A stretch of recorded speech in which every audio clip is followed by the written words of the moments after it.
Hello and welcome to another Project Diablo 2 video.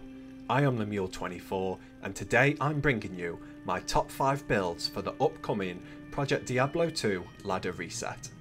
So, in case you didn't know, the second season of PD2 starts Friday the 12th of March, and considering the success of Season 1 and the current hype around Diablo in general, we are all set for a pretty good time. So, we've just over a week until reset and it's time to decide what build to start with. This is always tricky because it's important to balance enjoyment with efficiency, and everyone wants a build that can do everything, but that's often a bit unrealistic. As of right now, a number of changes and updates for the game have been announced, but nothing regarding skills. In theory, this could mean that the builds that I'm showcasing may not be any good come the 12th of March, but that's pretty unlikely. So, I've put together a list of 5 different Sorceress builds that you can depend upon for the reset. Just joking, only one of these builds is a Sorceress, and I guess that's a pretty good place to start. The obvious advantage to using a Sorceress is the teleport ability.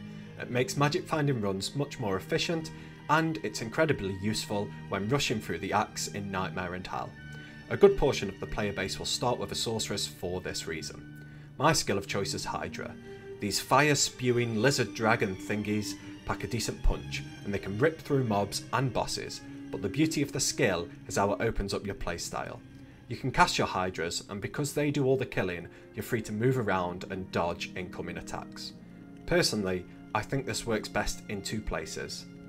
The Stony Tomb, which is the gameplay shown now. The tomb is made up of a bunch of different rooms, so you can cast your Hydras into the room and wait safely outside until all the mobs are dead.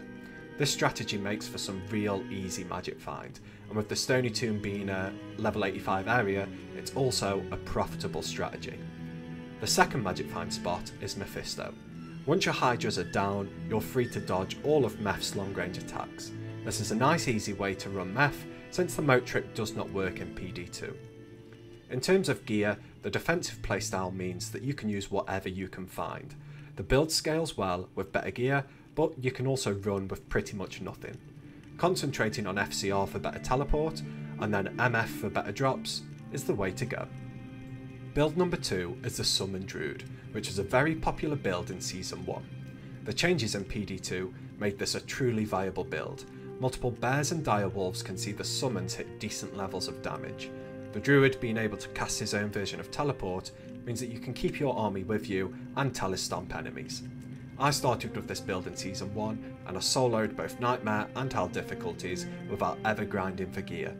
At times the kill speed can be a little bit low, but it's definitely enough for early ladder grinding. It's laughable how little gear you need for this build to work.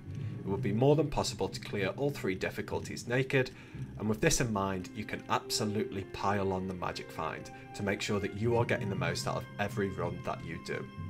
In terms of where to farm, I would concentrate on the pits and chaos at first. Another great part of the Sumanddrood is how good it is for party play. Your summons make a great meat shield for glass cannons like Sorks and Zons. Next up we have the Poison Necromancer. This is a character that can achieve some crazy levels of damage and can take you all the way from starting the ladder to mastering the end game. Poison scales really well through early game, making the Race to Hell difficulty completely manageable. Once you've got to a decent level, magic find runs are easy and efficient. Poison Nova is an amazing AoE skill with great damage over time. You can run around casting now and then and destroy high density mobs with no problems. Having a golem or a few revives helps to keep you safe as well. The perfect place to do this is the secret cow level, or other areas with a decent amount of space such as the Chaos Sanctuary or the pits. This build definitely benefits from better gear. Early on it's easy to find unique necro wands with plus skills, and the triangle set is always reasonably cheap. This is a really fun build to play, and because of its potential it could be the only build that you play for the entire season.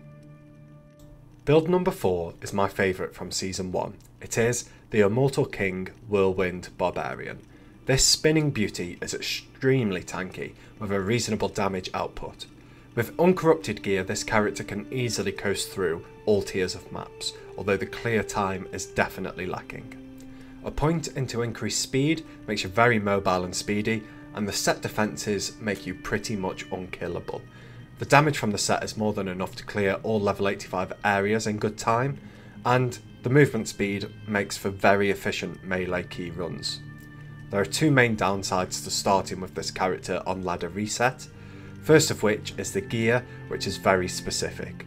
IK set items are a pretty common drop, but you will probably have to trade for them. All items except for the armour can be traded for around a pull rune or a couple of shards. The armour can be expensive, especially early on in the ladder, so fingers crossed for a good Hellforge. The second drawback is the levelling process. I personally find the Barbarian the hardest character to level, so I would always recommend party play to compensate for this. The last spot goes to the Mind Blast Assassin. This is a build that was pretty popular at the beginning of Season 1 due to the buffs that it gained from PD2. Personally, I found this build amazing for running the melee key routes, and trading large stacks of keys at the beginning of the ladder is definitely a reliable source of income. The reason this build is so good is the insane faster run walk from the burst of speed skill. If you accompany this with a Vigor aura from an Act 1 mercenary, you will be a blur zooming to your destination. The damage of Mind Blast is great, with a decent area of effect. The skill scales really well with each plus to skill that you can get on your gear. There are a couple of decent defensive layers to the character as well. First of all, you can cast Fade to up your resistances and add some damage reduction. Plus, you can also use Cloak of Shadows. This will up your defense and lower your enemies. Early on, you can make do with lower end gear. A couple of low rolled Shadow Killers won't cost much at all, but they will get Mind Blast to a decent level of damage.